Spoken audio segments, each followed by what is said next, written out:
पवित्र श्रीमद् भागवत गीता, पवित्र चारों वेद, पवित्र कुरान शरीफ, पवित्र बाइबल, पवित्र गुरु ग्रंथ साहिब, पवित्र कबीर साहिब की वाणी में छुपे हुए गूढ़ रहस्य अर्थात तत्व को जानने के लिए कृपया अवश्य सुनिए जगत गुरु तत्वदर्शी संत रामपाल जी महाराज के मंगल प्रवचन। अब आपने देवी भागवत महापुराण में स्पष्ट दर्शन हुए और पढ़ा और सुना कि ब्रह्मा विष्णु महेश स्वयं स्वीकार करते हैं हम प्रकृति देवी तो उत्पन्न हुए और हम तो नासवान है, जन्म मरण में है और आप ही नेता हो। और फिर शंकर जी कहते हैं जो ब्रह्मा विष्णु महेश भी आपसे पुत्र, आपके पुत्र, तो मैं भी आपका बेटा। और स्वयं कहते हैं माँ फिर आप हमारे ऊपर इतने दयालु हमारी माँ हो, फिर भी मुझे तमोगुण क्यों बना दिया, मेरे कारण यह दुनिया मरे, मेरे से जब मुझे गुस्सा हो जा। और ये रजगुण ब्रह्मा और शिव विष्णु सतगुण कैसे बनाया मालिक आपने मातु ने। अब ये कहते हैं किसने बेरा, वो गुण तो कोई और है। और गुण कौन से? वही है जो के तू क्या कहते हैं, माँ अष्टंगी पिता निरंजन, ये जम दारुण वंशन अंजन, पहले कीन निरंजन राई, पीछे से माया उपजाई। जैसे आपने सृष्टि रचना पट सुनी, उसमें लिखा है कि पहले आपने सुना कि पहले ब्रह्म की उत्पत्ति अंडे तक करी इस काल की, और फिर उस आत्मा ने जिसने सबसे पहले स्वीकृति दी थी प्रभु के सामने, कबीर साहब के सामने कि मैं काल के साथ जाना चाहती हूँ, उसकी प्रकृति बनाई, अष्टंगी बनाई, दुर्गा बनाई। पहले की निरंजन राई, निरंजन ये निरंजन राय ये प्रभु यहाँ 3 लोक का बनाया। पीछे से माया उपजाई, माया रूप देख अति शोभा, देव निरंजन तन मन लोभा, काम देव धर्मराय सताए, देवी को तुरंत धर खाए, पेट से देवी करे पुकारा, हे साहेब मेरा करो उबारा। जब सुंदर लड़की का रूप देखकर काल ने उसके साथ बद व्यवहार करना चाहा, काम वासना सेक्स के दबाव में आके, तो तब देवी ने दुर्गानंद के पेट में शरण ली थी काल के में, और वहां से पुकारा था परमात्मा को। पेट से देवी करी पुकारा, हे प्रभु मेरा करो उभारा, टेर सुनी तब हम ता आए, अष्टंगी को बंद छुड़वाए।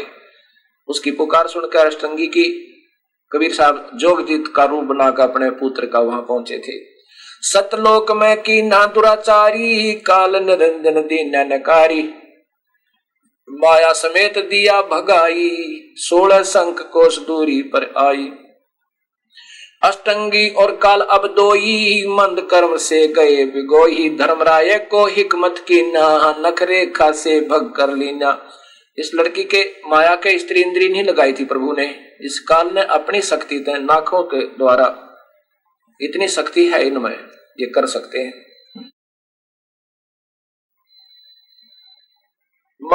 काल अष्टंगी और काल अब दोई, मंद कर्म से गए बिगोई, धर्मराय को हिकमत की ना, नख रेखा से भग कर लीना। धर्मराय की ने भोग विलासा, माया को रही तब आशा, अष्टंगी को गर्भ रहा। 3 पुत्र अष्टंगी जाए, ब्रह्मा विष्णु शिव नाम धराए। अलख निरंजन 3 पुत्र अष्टंगी दुर्गा न जाए, अष्टंगी जाए, ब्रह्मा विष्णु शिव नाम धराए। 3 देव विस्तार चलावे, इनमें यो जग धोखा खावे। ये तीनों ही ब्रह्मा विष्णु महेश, रजगुण ब्रह्मा, सतगुण विष्णु, तमगुण शिव जी, यही यहाँ पर विस्तार चला रहे हैं तीनों का, और इन्हीं की पूजा, 3 गुणों की पूजा तक ये सब धोखा खा रहे हैं। इसी का प्रमाण आपको गीता में दिया जाएगा।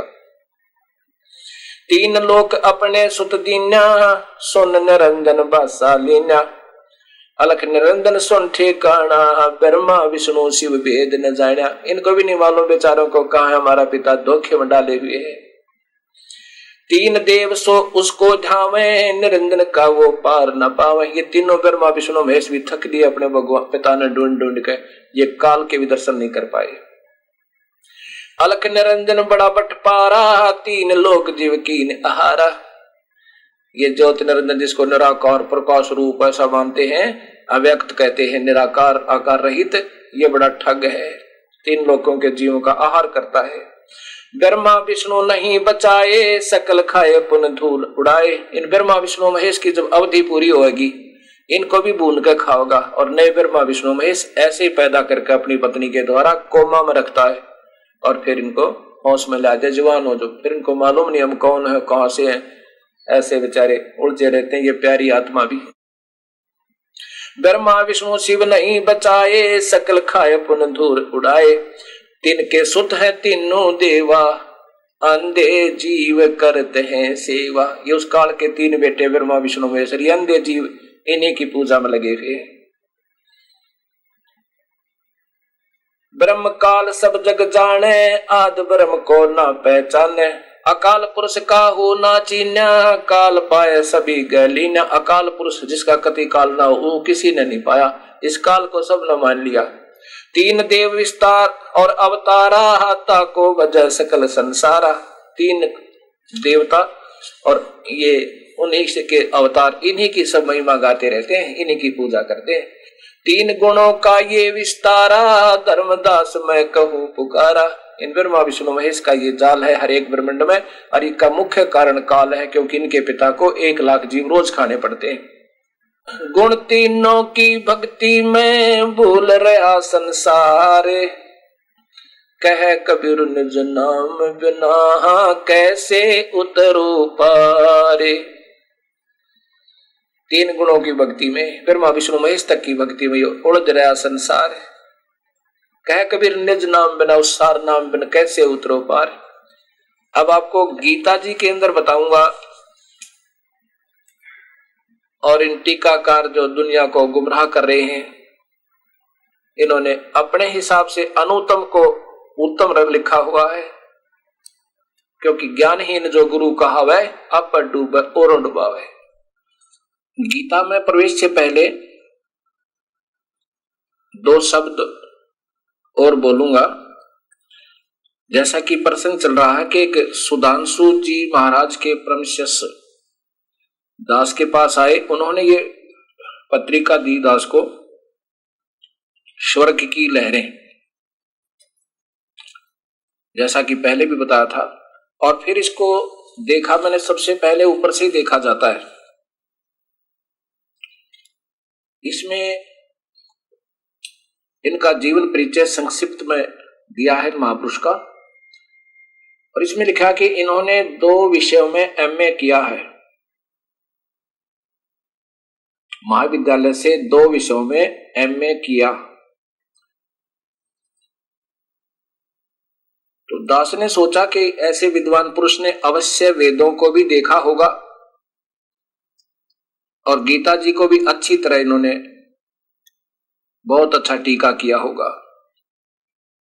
और मन में आया कि शायद इनके पास सत्य अवश्य मिलेगी और शायद एक और मेरा साथी हो जाएगा, मुझे सहारा मिलेगा। नहीं तो अभी सभी ये सोच रहे होंगे कि ये महात्मा जी अपने आप को पता नहीं के टीरी खां समझ रहा है और सभी को रिजेक्ट कर रहे हैं। ये दास किसी को रिजेक्ट नहीं कर सकता।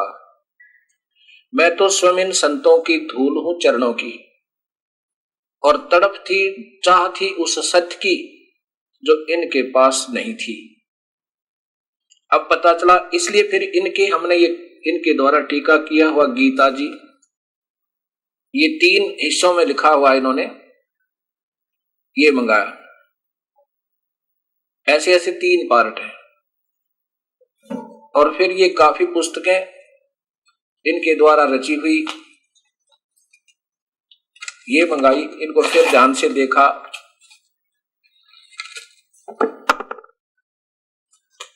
अब ये सब देखा, जब पता चला, इतना देखना पड़ा फिर इनको कि शायद सत्य मिल जावे। जब इनको देखा तो ऐसा लगा जैसे इनसे तो वो बच्चों की कॉमिक्स अच्छी, जिनमें हंसी मजाक के चुटकुले हुआ करते हैं। अवश्य महसूस होगा इन महापुरुषों को, क्योंकि यह सत्य बहुत कड़वी होती है और इंसान वही होता है जो सत्य की घूंट पी जावे या कड़वी दवाई खावे। अब ये देखिएगा, गीता जी को बाद में प्रारंभ करेंगे, पहले इनकी छोटी छोटी टिप्पणियां देखेंगे।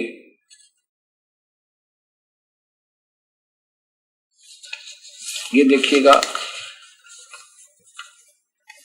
आदरणीय सुधांशु जी द्वारा ये जीवन प्रभात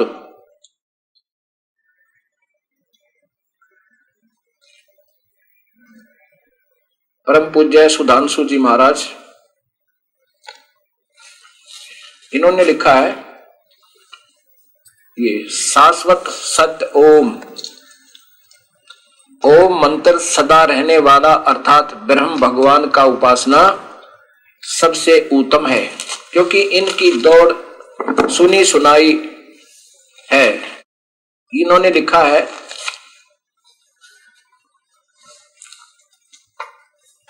ये देखियो, अखिल ब्रह्मांड के नायक अंतर्यामी परमेश्वर, जिन्हें शुद्ध बुद्ध मुक्त स्वभाव सर्वशक्तिमान सच्चिदानंद रूप स्वरूप कहा गया है, उस परम प्रभु को वेदों में उपनिषदों में समस्त ग्रंथों में सत्यवाचक परवण ऐसा कहकर संबोधन किया गया। परमेश्वर का वाचक परवण ओम है, वही ध्यान करने योग्य पुकारने योग्य है। अब इनकी पहुंच बस इतनी ही है, और वो भी सुनी सुनाई है, इनका अपना कोई टीका नहीं, ऐसे किसी से उठाया उसका देख कर लिख दिया। अब दिखाऊंगा आपको वेदों को कैसे शुरुआत किया जाता है, वेदों में क्या लिखा है। इन्हीं महापुरुष के द्वारा देखिए दूसरी पुस्तक है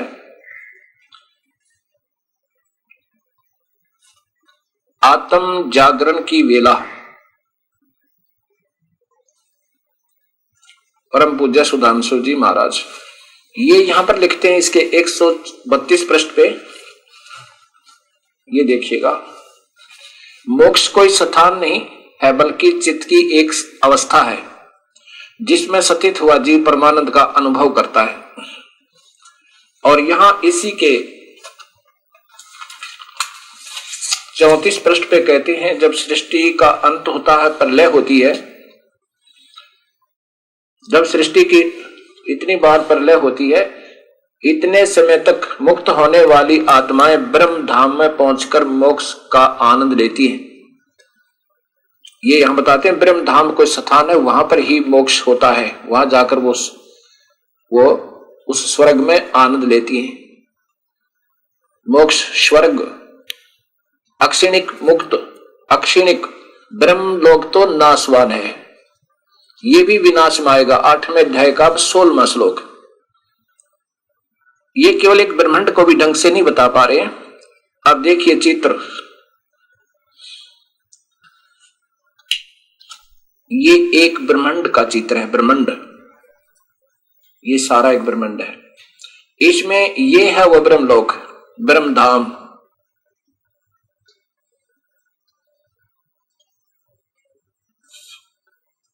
और इसमें एक स्थान है यहां पर महास्वर्ग, इस स्थान पे इन बादलों के परे, और इससे दूर ये लक्ष्मी इसका दुर्गा का स्थान है, ये भगवान ब्रह्मा का, ये शिव का, ये विष्णु, जो काल ही 3 रूपों में रहता है, ये ब्रह्मलोक कहलाता है, ये ब्रह्मधाम है। इससे नीचे के लोग तो विनाश हो जाते हैं, ये ब्रह्मलोक कहते हैं इसको, इस ब्रह्मा के लोक को, ये इसको ब्रह्मलोक बोलते हैं, ब्रह्मा के लोक को। और इन्हीं के कलमों द्वारा अभी दिखाता हूं गीता में 8वें अध्याय का 16वां श्लोक, ब्रह्मलोक तो विनाश में आता है। अब इनसे पहले ये अन्य टीकाकारों की गीता जी देखिए, गीता प्रेस गोरखपुर से प्रकाशित,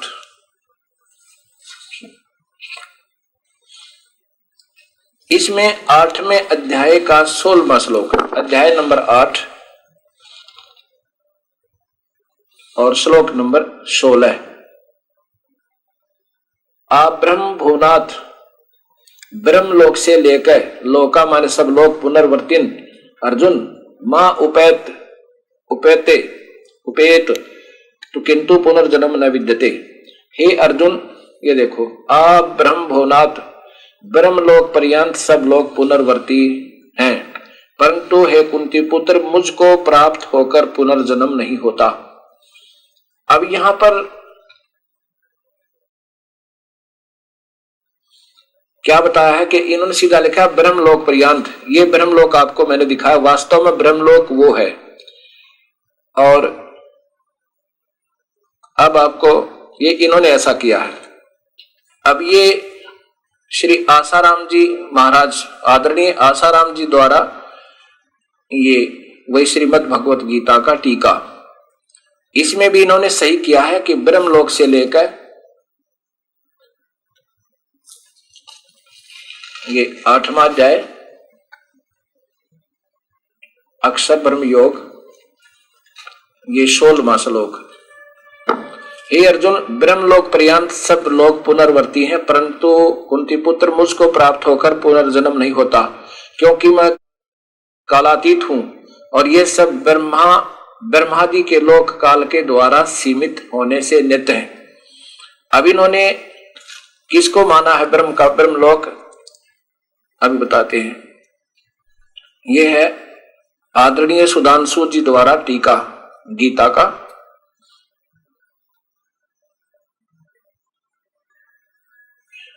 अध्याय नंबर 8 का और श्लोक नंबर 16। देखो ये 15 है, ये नीचे 16 है। ब्रह्मा के लोक से लेकर नीचे के सब लोग ऐसे हैं जिनके फिर पुनर्जन्म की ओर लौटना होता, परंतु हे कुंती पुत्र, ब्रह्म मुझ तक पहुंच जाने के बाद फिर किसी का पुनर्जन्म ग्रहण नहीं करना पड़ता। अब ये देखो, फिर देखियो परमादरणीय श्री सुधांशु जी द्वारा टीका की गई श्री मद् भागवत गीता, आचार्य सुधांशु जी महाराज, इन्हीं के करकर्म द्वारा 4था श्लोक देखें, 4था अध्याय और इसका श्लोक नंबर 5वां, ये 5वां। अर्जुन, तेरे और मेरे बहुत से जन्म पहले हो चुके हैं। ये शत्रुओं को सताने वाले अर्जुन, मैं उन सबको जानता हूं पर तू नहीं जानता। ये स्वयं कह रहे हैं कि मैं और तू जन्म मरण में है, और फिर कहते हैं मुझे प्राप्त का जन्म नहीं होता। ये भाषा ये नहीं समझ सकते, ये बच्चे हैं, ये सभी संत अभी तक नादान बालक समझो। ये फिर देखिएगा वो चित्र ब्रह्मांड का। अभी तो ये इस ब्रह्मांड को भी ढंग से नहीं जान पाए हैं, आगे की क्या बताएंगे। ये तो शिव हैं जिनके ये उपासक हैं, अभी दिखाऊंगा आपको। इस शिव को ये अजर अमर मृत्युंजय मान रहे हैं, और इसको तो कहते हैं ब्रह्मा का लोक तो नाशवान है। फिर ये कहां बच जाओगे ब्रह्मा विष्णु में इसके। ये यहां तक काल प्रलय करता है, ये यहां तक काल प्रलय करता है, और ये स्वर्ग मृत्यु लोक पाताल लोक सब समाप्त हो जाते हैं। उसमें ये ब्रह्मलोक है, ये बचता है। जो इस महास्वर्ग में पहुंच गए, वो जब ये ब्रह्मा आदि ब्रह्मा विष्णु महेश का विनाश होगा, ये मरेंगे, तब ये बचेगा, और उसके बाद ये फिर लोक रचे जाएंगे। ये जीव मर जाएंगे और ये लोक पर, इन लोकों में बहुत जल ही जल हो जाएगा, और फिर इनको फिर रचा जाएगा, अर्थात फिर इनमें सृष्टि होगी। और यहां पर ये काल स्वयं महाब्रह्मा महाविष्णु महाशिव लोक में रूप में रहता है। अब देखो, फिर देखो इस चित्र को। ये तो बच्चों जैसी अटकलें लगाए बैठे हैं, ना इनको कोई ज्ञान विचारों को। ओम को ये सबसे उत्तम और सर्वश्रेष्ठ और शाश्वत, और फिर शिव को वो सब सर्वशक्तिमान बताते बताते शिव के ऊपर आ जाते हैं। और ऐसे ऐसे ये देखिए 20 ब्रह्मांड है। ये काल भगवान ब्रह्म जिसका ओम नाम है, ये देखियो, ये सारे ब्रह्मांड है। ये एक महाब्रह्मांड है जिसमें 5 ब्रह्मांड जो भी चित्र दिखा था वो तो ये है समझो। इसमें ऐसे ऐसे 20 ब्रह्मा, 20 विष्णु, 20 शिव, जिनको ये मृत्युंजय कह रहे हैं, ये कॉमिक्स पढ़ाने वाले आपको। अब देखो, अब हाँ कहता है काल,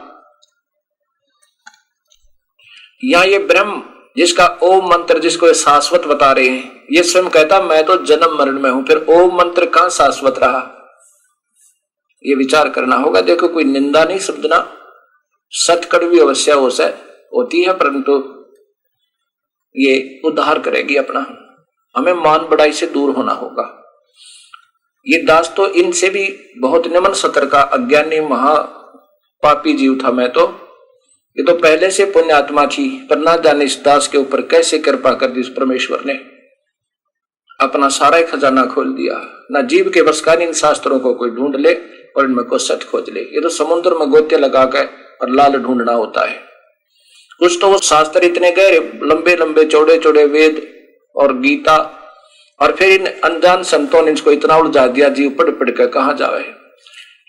ये देखो जिसमें ये महात्मा जी कहते हैं, जिसमें ये कहते हैं कि वो सर्वशक्तिमान सच्चिदानंद जन कण कण में व्यापक वो परमात्मा कौन है, वो शिव ही है। अब देखो श्री ये वेद सरिता परम पूज्य सुधांशु जी महाराज और इनके द्वारा, ये देखो यहां पर प्रकाशक है विश्व जागृति मिशन ओंकारेश्वर महादेव मंदिर। ये यहाँ महादेव पे आकर टिक जाते हैं बस इनके। ओंकारेश्वर यानी ये महादेव है, यही ओंकारेश्वर है। ओम माने ओंकार। ये मानसरोवर जी ब्लॉक मानसरोवर गार्डन नई दिल्ली, दूरभाष इतने इतने। प्रथम संस्करण 2001 में, तृतीय 2002 में। अच्छा अब यहां देखो ये कह रहे हैं, हे सच्चिदानंद, हे अजन्मा अनंत निर्विकार सर्वाधार सर्वेश्वर सर्वव्यापक अभय सर्वशक्तिमान, हे अजर अमर नित्य पवित्र शुद्ध बुद्ध मुक्त स्वभाव संसार। ये सब कुछ व्याख्या कर दी। कण कण में जर्रे जर्रे में बसने वाले प्रभु, इस सारे संसार के प्रत्येक पदार्थों में, प्रत्येक वस्तु में, हर स्थान पर, आदि आदि। अच्छा फिर कौन है ये? अब देखो यहां इनकी सारी बात आज ये कहते क्या है, और देखो ये है वो अजर और अमर। ये स्वयं कहते हैं, ये आदरणीय सुधांशु जी कहते हैं शिव ही मृत्युंजय है। वो शिव ही है जो अजर और अमर है, जिसकी मैं व्याख्या करता आ रहा हूं। वो कौन है? ये त्रिनेत्रधारी जिसकी जटा है, गंगा है, सिर पे गंगा दिखा रखी है, जटा दिखाई हुई है, गले में सर्प है, और बस यहां आकर इनकी बुद्धि स्थिर हो जाती है, जाम हो जाती है। ये देखो नीचे भगवान शंकर मंगलदाता कल्याण पद सौभाग्य के देने वाले आशुतोष जो शीघ्र प्रसन्न हो जाएं। भगवान शंकर ने अपने माथे पर चंद्र को धारण किया है, प्रतीक है शीतलता का। जीवन में आगे बढ़ने के लिए आवश्यक है कि माथे पर शीतलता रहे, लेकिन भगवान शंकर ने गले में सर्पों की माला डाली है। ये वही शंकर है, इससे सिद्ध हो गया जो गले में माला रखता है, आदि आदि। और इसको कहा ये मृत्युंजय है, यही है वो मृत्युंजय, शिव ही मृत्युंजय है। इन्होंने हर जगह यही लिखा है कि ये शिव ही मृत्युंजय है। इन्हीं के कर कमलों द्वारा ये आपने देख लिया कि ये वही परमात्मा है जो अजर और अमर है। और अभी आपने देवी भागवत महापुराण दिखाता हूं। अब ये देवी भागवत महापुराण फिर एक बार आपको देखना पड़ेगा, नहीं तो ये चतुर प्राणी आपको फिर विचलित कर देंगे। क्योंकि ये थे तो नेक आत्मा पहले तो, क्योंकि इन्होंने स्वयं तलाश थी प्रभु की, लेकिन ये ऐसे जैसे इनके जीवन चरित्र से अभी आपने देखा, इसमें स्वर्ग की लहरें इसके पीछे लिखा है इनका संक्षिप्त जीवन परिचय। ये बेचारा 6 महात्माओं के पास गया, तलाश थी प्रभु की, उन्होंने जैसा ज्ञान था वो भूस इसमें में भर दिया, वो ज्ञान भर दिया। ये बेचारे उस ज्ञान को सत्य मान के डोल पीटने लगे। अगर इन्हीं में ये सत्य ज्ञान आ जाता, सत्य ज्ञान मिल जाता, ये पुण्यात्मा इस परमात्मा के सत्य मार्ग दर्शन कर देते, क्योंकि इनका उद्देश्य ही प्रभु की तरफ लगना और लगाना था। अब यह स्वयं बबूल बीज दिया और फिर औरों को भी बबूल के ही बीज पर प्रारंभ कर दिए। अब ये क्या करें? अब ये स्वयं स्वामी हो गए, और स्वामी तो जीव पर छूटे नहीं, चाहे पशु बेशक बन जावा हम। ये हमारे अंदर एक और वीकनेस है। सच्चाई को स्वीकार करना चाहिए, वेदों से न्यारा कोई ज्ञान ये स्वयं मानते हैं, और ये शास्त्र सत्य है। तो इस दास की कुछ प्रार्थना सुनना सारा समाज, संत समाज भी अपना दास समझ के इन सब शास्त्रों को फिर देखो और सत्य को सत्य स्वीकार करके और सही लाइन पकड़ जाओ और बेड़ा पार और सारा विश्व उद्धार ऐसे होगा। अब ये देखिए, इसी में ये शिव जी स्वयं कहते हैं कि हम तो जन्म मरण में हैं, हम नित्य नहीं है। ये गोरख गीता प्रेस गोरखपुर से प्रकाशित है और इनके टीकाकार हैं। ये वही संक्षिप्त श्रीमद् भगवद गीता मोटा टाइप हनुमान प्रसाद पोदार संपादक है और चमनलाल गोस्वामी। अब इसमें देखो 123 पृष्ठ है, ये तीसरा स्कंद और 123 पृष्ठ पे। अब देखो इधर, यहां कहते हैं विष्णु जी कह रहे हैं देवी प्रकृति देवी जो ब्रह्मा विष्णु महेश की मां है, ये तीनों गुण है, तीनों गुणों को ही ब्रह्मा विष्णु महेश तीनों गुण रूप बना रखे। हे तुम शुद्ध स्वरूपा हो, यह संसार तुम्हें से उद्भासित हो रहा है। मैं विष्णु ब्रह्मा और शंकर हम सभी तुम्हारी कृपा से विद्यमान है। हमारा आविर्भाव और तिरोभाव है, हमारा तो जन्म और मरण है, केवल तुम ही नेता हो। हे जगन जननी, तुम जगन जननी हो, प्रकृति हो और सनातनी देवी हो। इसी पर यहां देखिए भगवान शंकर बोले देवी, वो 123 पृष्ठ है ऊपर देखिएगा। भगवान शंकर बोले देवी, यदि महाभाग विष्णु तुम ही से उत्पन्न हुए हैं, प्रकट हुए हैं, तो उनके बाद उत्पन्न होने वाले ब्रह्मा भी तुम्हारे ही बालक हुए। फिर मैं तमोगुण, अब कहते हैं वो तो कोई और गुण है जो गीता में लिखे 14वें अध्याय के 3, 4 और 5वें श्लोक में तिरेगी। देखियो तो, फिर मैं तमोगुणी लीला करने वाला शंकर क्या तुम्हारी संतान नहीं, यानी मैं आपका बेटा, अर्थात मुझे भी उत्पन्न करने वाली तुम ही हो। ये जरूरी याद रखना होगा आपने, क्योंकि अब गीता प्रारंभ होगी। एक बार फिर देखिए ये संस्कृत देवी भागवत महापुराण, क्योंकि ये विचलित करेंगे आपको, उलझा देंगे उल्टे सुलटे ज्ञान को फिर घुमोड़ के, इसलिए मैं पहले ही पक्का करके आपको देता हूं। ये देखिएगा, ये देवी भागवत सभाष्टिकम, और ये देखिएगा ये कहां से प्रकाशित है, खेमराज श्री कृष्ण दास प्रकाशन बंबई, इसके तीसरे स्कंद में आप देखिएगा। तीसरे स्कंद में ये ऊपर देखियो, या नीचे देखो, ये है हे मात ब्रह्मा मैं और शिव, विष्णु जी कह रहे हैं ब्रह्मा मैं और शिव यह तुम्हारे ही प्रभाव से जन्मवान है। हम आपसे जन्म लेते और मरते, आपसे ही उत्पन्न होते हैं। हम तो जन्म मरण में है, नित्य नहीं है।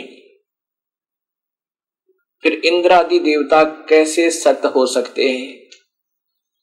आगे देखो, देखिए लिखा तुम ही, ये यहां पर देखो, ब्रह्मा अहम महेश्वरम, विष्णु जी कह रहे हैं माता ब्रह्मा और मैं और महेश्वर, ये महेश्वर जिसको महादेव कहते हैं, जिसको ये अजर अबर बता रहे हैं सुधांशु जी, ये कहते हैं किल ते प्रभाव से वयम जनी, हम तो जन्मवान हैं, युता न यदा, मैं सदा नहीं है, तू नेता और आप ही नित्य हो। फिर दूसरे सुरा के अन्य सुरा अन्य देवता फिर कैसे हो सकते हैं? अब इसी में आगे देखिए ये रजोगुण तमोगुण कैसे हैं।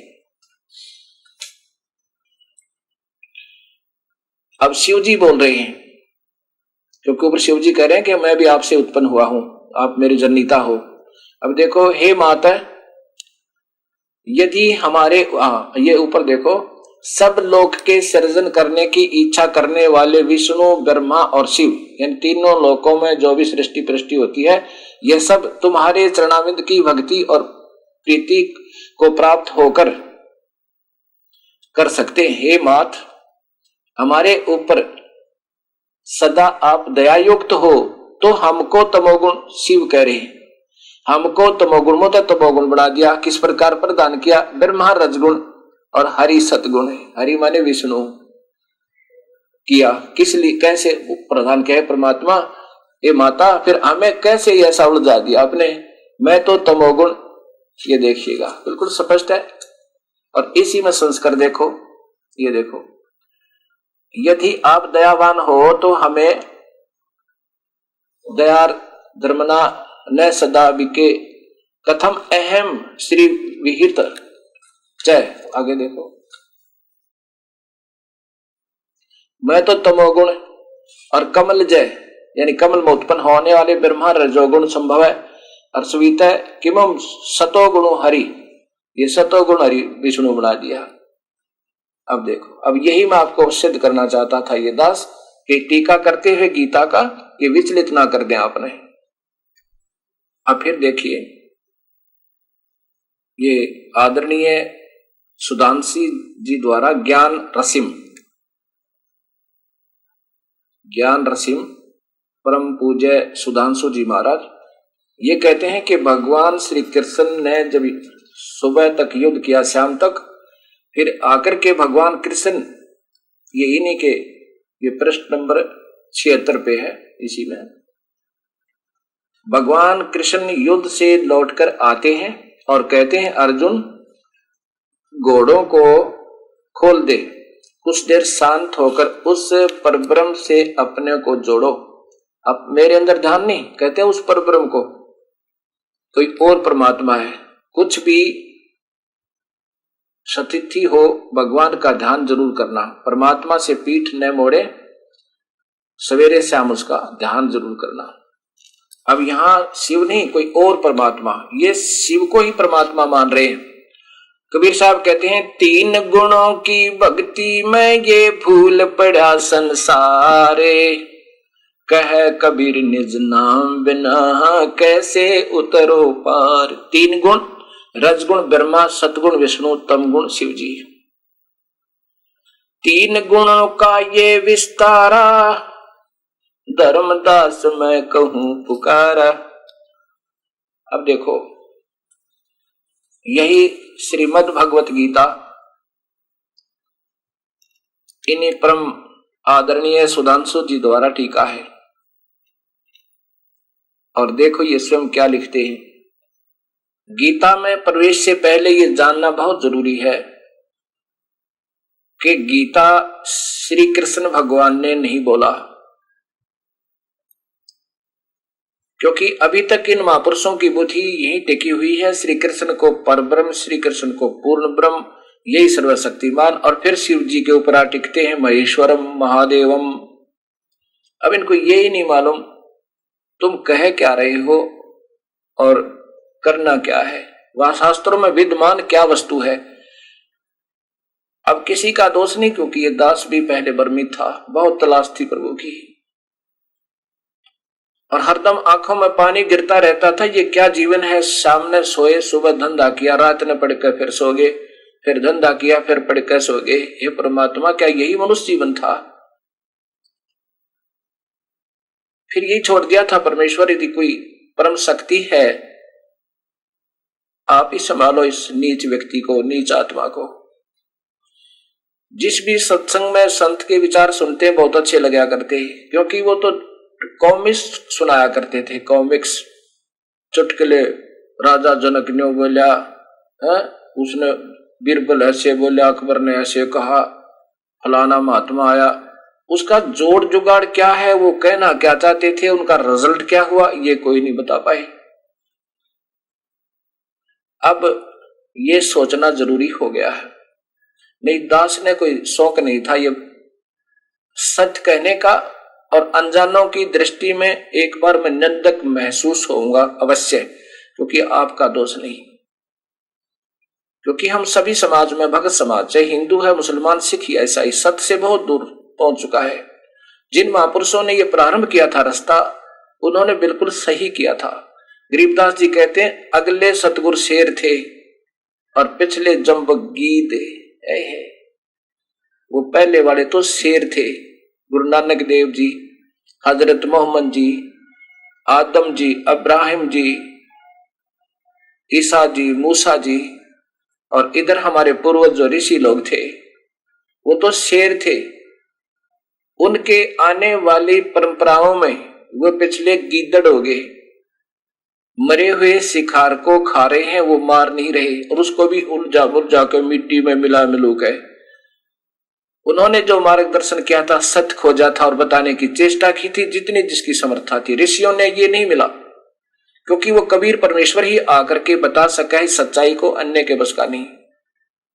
वो गुरु नानक देव जी को मिला, गरीबदास जी को मिला,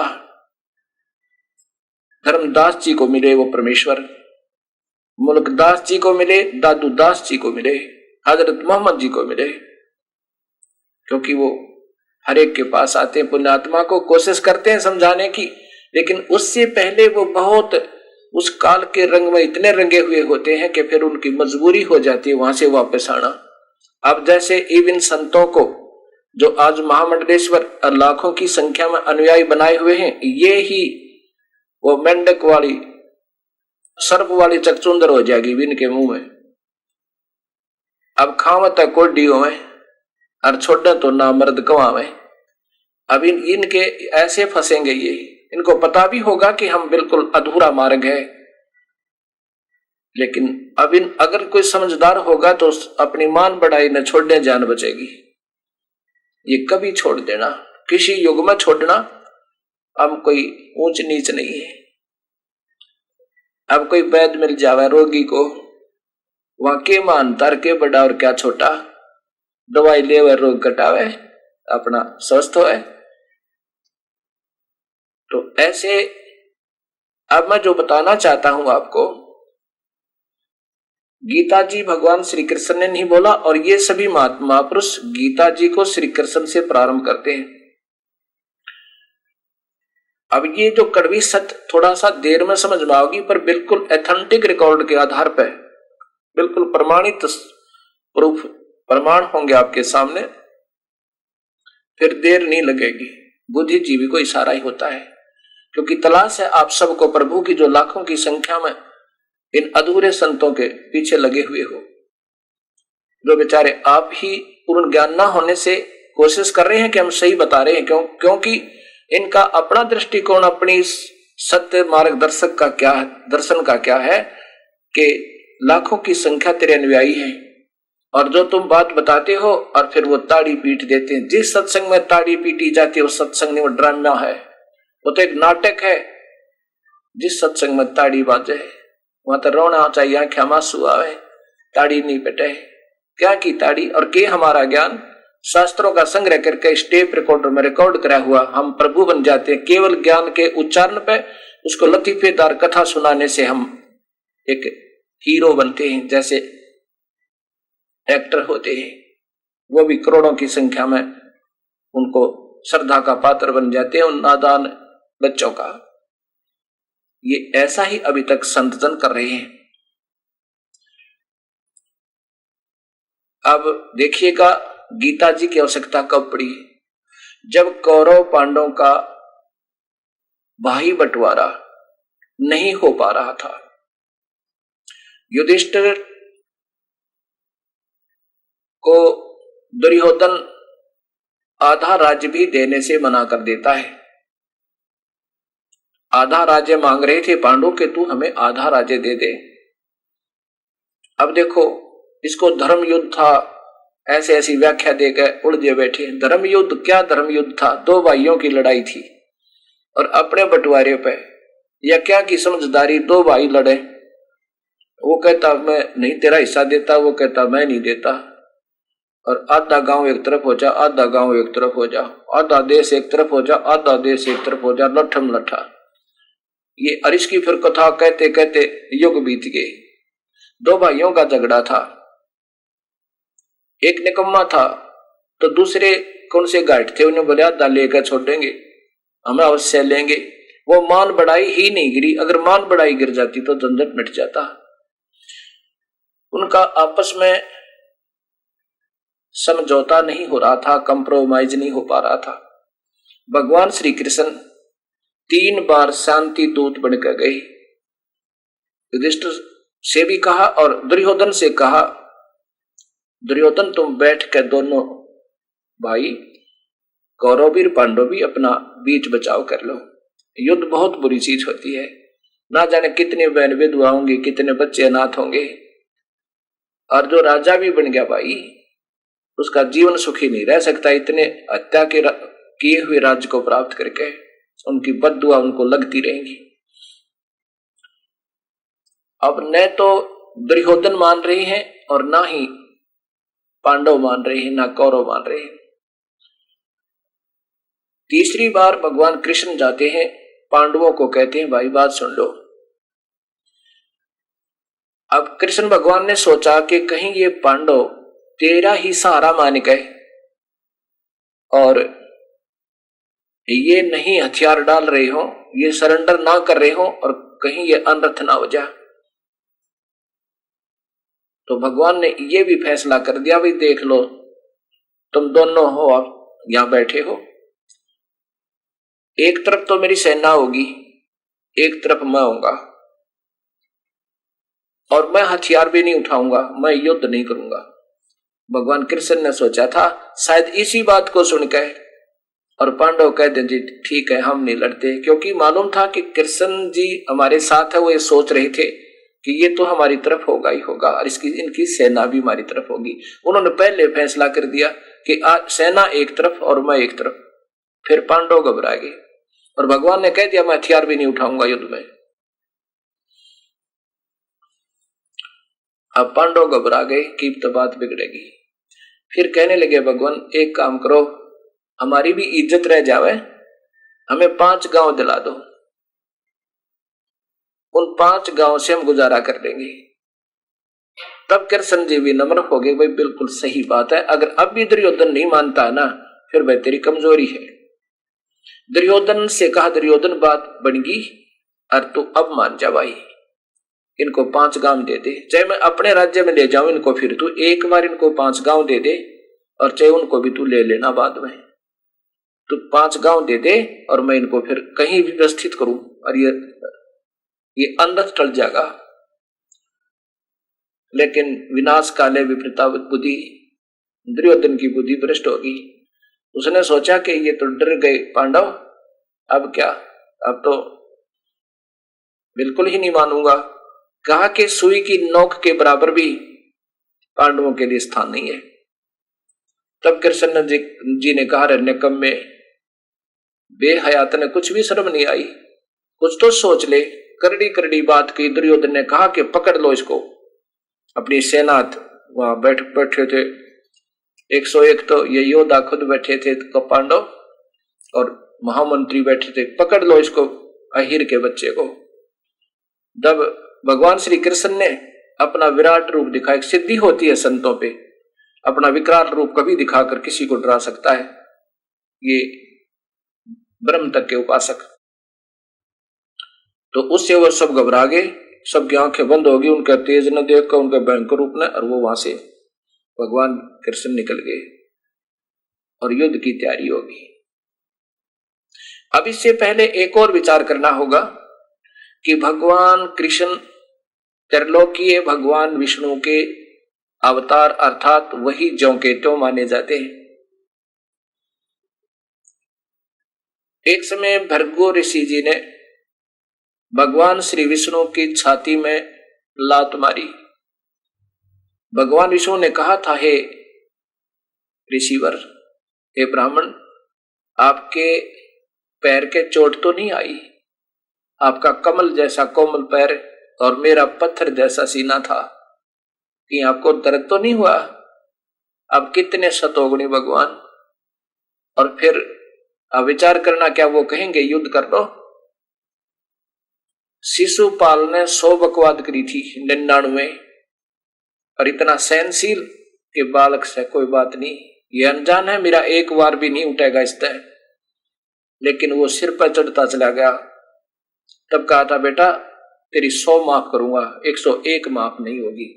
100 भी बकवाद कर दी, फिर 101 और कर दी। तब भगवान ने मजबूर में सुदर्शन चक्र से उसका सिर काटा था शिशुपाल का। एक समय काल्यावन ने मथुरा पर चढ़ाई करी 18 करोड़ सेना लेकर। भगवान श्री कृष्ण युद्ध भी कर सकते थे, लेकिन उनको ये मालूम था कि अनर्थ होगा, ना जाने कितनी दुनिया मर जाएगी। सामना भी नहीं किया। और स्वयं अब क्योंकि वो स्वयं भी क्षत्रिय थे श्री कृष्ण, उन्होंने नहीं देखा कि मैं क्षत्रिय हूं या अक्षत्रिय का अपमान मरने से भी बुरा होता, जैसे गीता में प्रमाण मिलेगा। तो अगर ऐसा भगवान कहते तो काल्यवन के सामने युद्ध छोड़कर नहीं भागते, क्योंकि ये चाहते थे कि जुल्म ना हुए। ये तो भोड़ी आत्मा है, अंधे हो रहे हैं, गधे काल्यवन जैसे नीच माया के पीछे, और हम तो जानी जान है, कुछ हमने ज्ञान है, हम भी क्यों उनके साथ दुष्ट हुए। इस बात को सोच के भगवान श्री कृष्ण काल्यावन के सामने आया कि आजा मेरे साथ युद्ध कर। काल्यावन नीचे उतरा, भगवान कृष्ण भाग लिए, क्योंकि नारद जी ने एक दिन भगवान कृष्ण से बताया था कि एक यहाँ गुफा है कंधरा, उसमें एक मुचकंद नाम का राजा है, उसके पास एक ऐसी सिद्धि है कि वो यदि उसको अधूरी निंद्रा में कोई जगा दे, उसकी आंखों से अग्नि बाण छूटते और सामने वाले को मार डालता है, खत्म कर देता है सेकंड में। वो 6 महीने सोता है और 6 महीने जागता है। जब जागता है तब सब युद्ध करता रहता है, उसके सामने कोई नहीं टिकता। भगवान श्री कृष्ण ने वही फायदा उठाया कि एक ही काल्यावन मर जावे, राजा का मर जाना, युद्ध समाप्त। ये सोच के कि आज उस अवसर का फायदा उठावें, भगवान श्री कृष्ण भाग लिए और काल्यावन पीछे पीछे। भगवान श्री कृष्ण दौड़ के उस गुफा में अंदर गहरे चले जाते हैं, जिसमें मुचकंद राक्षस राजा सोया पड़ा था। अंदर जाके भगवान कृष्ण ने अपना वो पीतांबर जो साथ रखते थे, ऐसा कपड़ा पीला सा, उस पीतांबर को मुचकंद के ऊपर डाल दिया। काल्यावन ने सोचा कि ये छुप गया यहाँ आके कृष्ण, क्योंकि उसने उस कपड़े की पहचान थी, और छुप कर सो गया। श्री कृष्ण जानकर काल्यावन ने उस मुचकंद की पकड़ कर टांग जो सोया पड़ा था, जिसमें सिद्धि थी, ऐसे मरोड़ दिया कि खड़ा हो। कहा यार तू यहाँ आके छुप गया। अब वो मुचकंद उठा, आंखें खोली तो उसके आंखों से वो अग्निबाण निकले और काल्यावन मर गया। और मुचकंद फिर खराटे भरने लग गया, पड़कर सो गया। उसकी पकड़ कर एक हाथ और एक टांग, किसकी? काल्यावन की। भगवान श्री कृष्ण ने उनकी सेना के सामने लाकर पटक दिया। अब राजा की मृत्यु हार, तो सब राजा की लेकर सबको, और वो वापस लौट गए काल्यावन। और भगवान श्री कृष्ण ने रातों रात विश्वकर्मा से प्रार्थना की कि एक द्वारका नाम का नगर बना दे समुद्र में, द्वारिका, जिसका एक द्वार हो, एक रास्ता हो, बाकी रास्ता ना हो उसमें। भगवान ने सोचा ये तो पागल कुत्ते हैं, समझाऊं इनको सतमार्ग। ये राजा लोग और पीछे पड़े हुए, कभी जरासंध, कभी कोई है, कभी किसी के साथ झगड़ा, कोई कुछ कर रहा है। इससे अच्छा समुद्र में जाके भगवान ने शरण दी, और वहां पर अपनी सारी सेना को, एक ही द्वार था उसका, एंट्रेंस एक थी, उसमें सारी सेना रखती, और सब जगह चारों तरफ, तीनों तरफ समुद्र है, समुद्र था। अब कोई आएगा प्रथम तो इतनी दूर जाएगा कौन, और आवेगा तो उसके साथ हमारी सेना एक ही स्थान पर डट कर मुकाबला कर लेगी। अब इन उदाहरणों से आपको क्या ज्ञान होगा कि भगवान श्री कृष्ण, वो प्यारी आत्मा, वो सतोगुण भगवान युद्ध नहीं करवा सकते, और ये नहीं कह सकते तू अक्षत्रिय है अर्जुन, अक्षत्रिय का अपमान मृत्यु से भी बदतर होता है, क्योंकि स्वयं भगवान श्री कृष्ण अक्षत्रिय होते हुए युद्ध के मैदान से भाग गए थे, क्योंकि उनको पता था ये अनर्थ से अच्छा हार ही अच्छा होता है। और कबीर साहब भी कहते हैं कि आवत गाड़ी एक है, उल्टा हो अनेक, कह कबीर ना उलटियो वो रह एक की एक। गाली ही से उपजे कल कष्ट और मीचे, आर चल सो संत है लाग मर सो नीचे। तो श्री कृष्ण जी इतने सतोगुण भी थे क्योंकि संत का हारना ही उसकी विजय होती है। अब क्या होता है, जब पांडवों नहीं मानते हैं, कौरव नहीं मानते हैं और पांडव भी कहते हैं कि अब तो देखो हमारी मजबूरी, हम अवश्य मरे चाहे जीवे, जब इसकी इतनी बुद्धि भ्रष्ट है, हम 5 गांव मांग रहे तो भी नहीं दे रहे, तो हम युद्ध करेंगे। तब ऐसा ही हुआ, दोनों सेना आमने सामने होगी। भगवान श्री कृष्ण अर्जुन के रथ का सारथी है, सारथी बने हुए हैं और युद्ध के मैदान में जाते हैं। श्री भगवान कृष्ण से अर्जुन कहता है, भगवान दोनों सेनाओं के बीच में मेरे रथ को खड़ा कर दो, मैं देख लूं मेरे साथ युद्ध करने के योग्य कौन है। जब वहां जाकर देखा कि सभी भाई भतीजे, चाचे, ताऊ, मामा, साले, ससुरे और गुरुदेव, विषम पितामह, द्रोणाचार्य जैसे महापुरुष, और फिर वो ना जाने कितने बच्चे जो फौज में भर्ती थे यानी सैनिक, फिर दृष्टि की उनके बच्चे अनाथ होंगे, उनकी विधवा पत्नी विधवा होंगी। ये सोचकर श्री कृष्ण ने लड़ना बंद कर दिया। ये सोच लिया कि इसे जुल्म के, इसे कुकर्म किए हुए युद्ध को करके यदि हम राज्य को प्राप्त करेंगे तो उसमें कोई चैन नहीं हो सकता, इससे अच्छा तो हम भिक्षा का अन्न मांग कर खा लेंगे। ये आपको अध्याय नंबर 1 और 2 में प्रत्यक्ष प्रमाण मिलेगा। हम ये जुल्म नहीं करेंगे। और मैं तो ये चाहता हूं कि मुझ नहीं हत्थे पर ये दुर्योधन तीर लिए हुए मेरे तीर मार दे, मैं मर जाऊं और मेरे एक मरने से ये युद्ध टल जावे। ये सोच के अर्जुन युद्ध के पिछले हिस्से में बैठ गया, रेस्ट हाउस, जो रेस्ट करने का होता है, युद्ध का नहीं था। तब श्री कृष्ण ने देखा, अब कृष्ण जी अगर अपने कृष्ण जी ही बोल रहे होते तो कह देते अर्जुन के मना करने पे मैं युद्ध नहीं करूंगा। कृष्ण जी कह देते, धन्य तेरी मां ने, धन्य तेरे माता पिता ने, अर्जुन ने बहुत एन मौके पर बात संभाल ली और चल वापस, कुछ नहीं बिगड़ा अभी तक। लेकिन नहीं, अब इस काल ने, जो ब्रह्मा विष्णु में इसके पिताजी हैं, ये ब्रह्म जिसका ओम मंत्र है, जिसको शाश्वत कहा नादान संतों ने, अनजानों ने, जो शेर को गऊ बतावे, सर्प को अच्छा पशु बतावे। अब ये तो काल है, सबको खाता है। गीता जी के 11वें अध्याय का 32वां श्लोक देखो, वो स्वयं कहता है मैं काल हूं और सबको खाऊंगा। वो काल भगवान श्री कृष्ण के शरीर में प्रवेश कर गया, आके कर गया, क्योंकि वो गुप्त रूप में सब कार्य करता है। किसी में प्रवेश करके, किसी को गुप्त आकाशवाणी करके, ये सब खेल ये काल खेल रहा है, ये ब्रह्म खेल रहा है, जो 21 ब्रह्मांड का प्रभु और ब्रह्मा विष्णु में इसका पिता है। पहले आदरणीय सुधांशु जी के कर कमलों द्वारा भाषा भाष्य ये श्रीमद् भगवत गीता, आचार्य सुधांशु जी, इन्हीं के द्वारा ये 11वें अध्याय का अध्याय नंबर 11 का श्लोक नंबर 32 देखो, मैं लोकों का विनाश करने वाला काल हूं। ये कह रहे, कृष्ण कह रहा है। कृष्ण के अंदर, श्री कृष्ण जी के अंदर वो काल ब्रह्म, वो क्षर पुरुष प्रवेश कर गया, और जो अब बड़ा हो गया हूं और यह यहां इन लोगों का दमन करने में लगा हुआ हूं।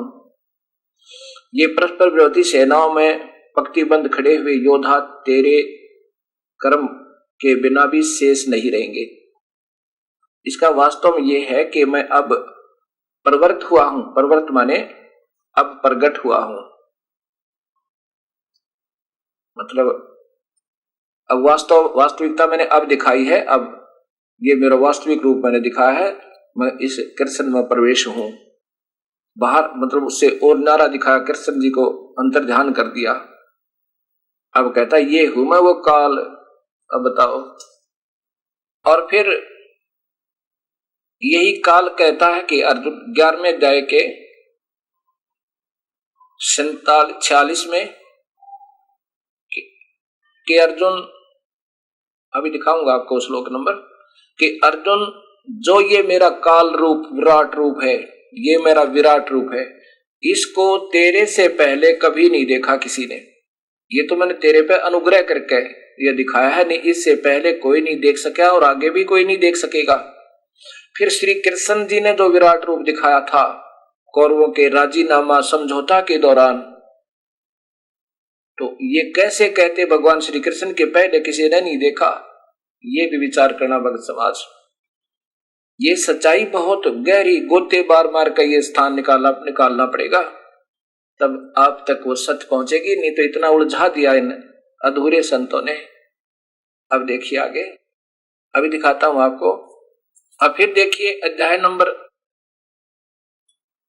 11 का ये श्लोक नंबर 47, इन्हीं के आचार्य सुधांशु जी के कर कमलों द्वारा टीका।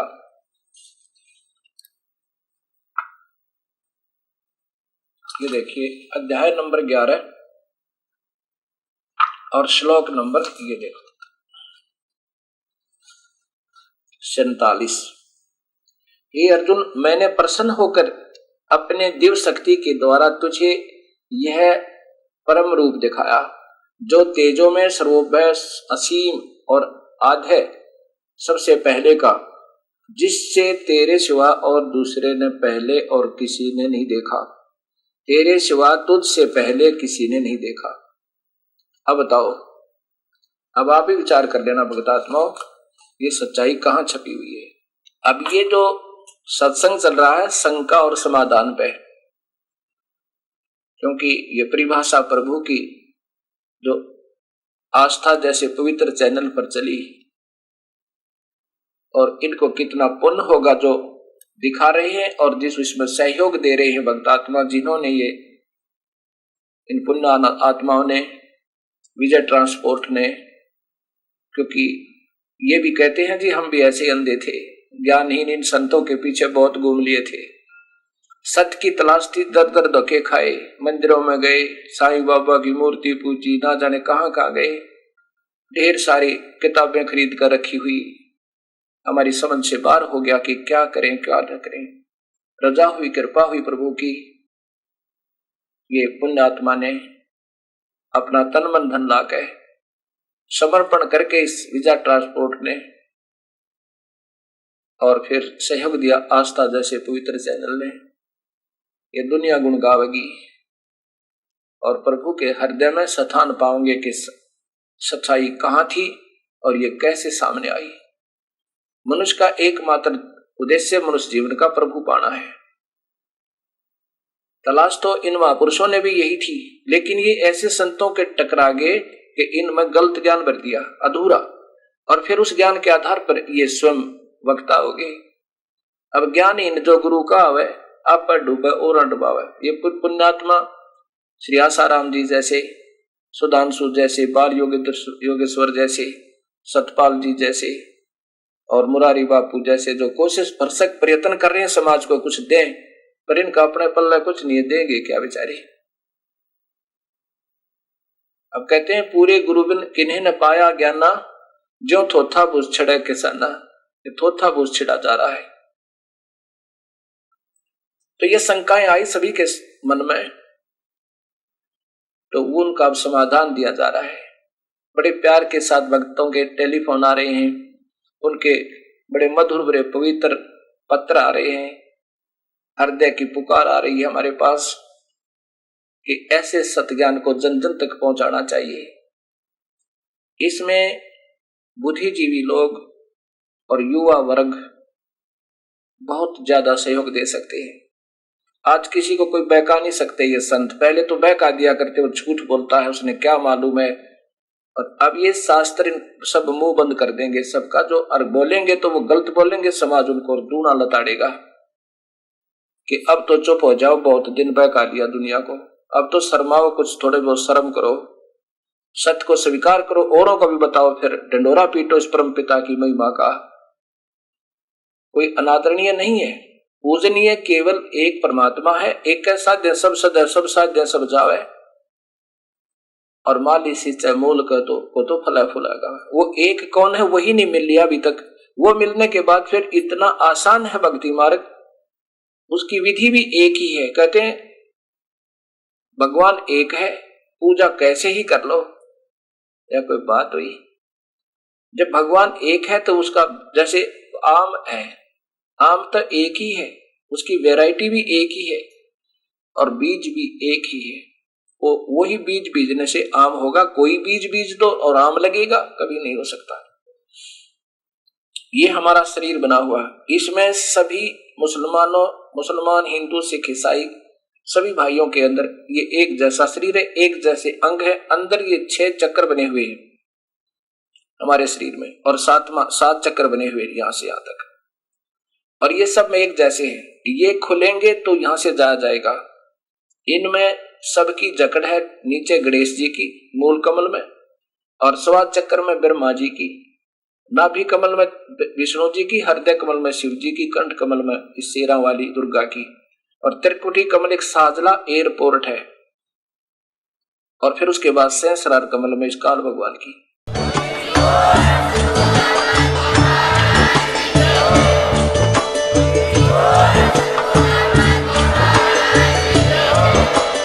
आप सुन रहे थे जगत गुरु तत्वदर्शी संत रामपाल जी महाराज जी के मंगल प्रवचन। अधिक जानकारी के लिए विजिट कीजिए हमारी वेबसाइट www.jagatgururampalji.org। संत रामपाल जी महाराज जी के शुभ आशीर्वाद से पूरे विश्व भर में 500 से भी ज्यादा नाम दीक्षा केंद्र हैं, जिन पर संत रामपाल जी महाराज जी द्वारा ऑनलाइन निशुल्क नाम दीक्षा दी जा रही है। अपने नजदीकी नाम दीक्षा केंद्र का पता करने के लिए संपर्क करें 8222880541।